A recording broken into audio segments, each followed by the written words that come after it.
રાજકોટ કોઠારિયા road પર ward number 14ના જાગૃતિ corporator નિલેશભાઈ જલુ દ્વારા આયોજન કરવામાં આવ્યું। રાજકોટના કોઠારિયા રોડ પર વોર્ડ નંબર 14ના જાગૃતિ કોર્પોરેટર નિલેશભાઈ જલુ દ્વારા આયોજન કરાયું છે। સાંસદ પરસોત્તમભાઈ રૂપાલાએ પણ છાસ વિતરણ કરી તેમજ ધારાસભ્ય રમેશભાઈ ટીલાડા અને રાજકોટ મેયર નયનાબેન પેઢડિયાએ પણ છાસ વિતરણ કર્યું હતું।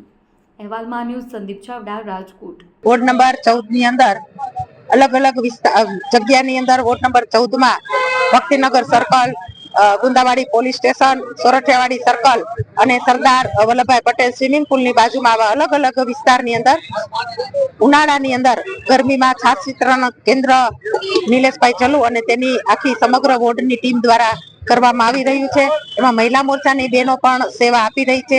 खरेखर उनाळानी अंदर आ तकतकती गरमी अने लूनी अंदर छास पीवडावी अने राहदारोने जे शांति मळती होय छे छास पीवाथी ए खरेखर आ टीमने હું અભિનંદન આપું છું કે આવા ગરમીની અંદર 5 જગ્યાએ રોજનું 350 કિલો ઘોરવું અને દરરોજ 3,500 જેટલી પબ્લિક આ છાસ વિતરણ કેન્દ્રનો લાભ લે છે।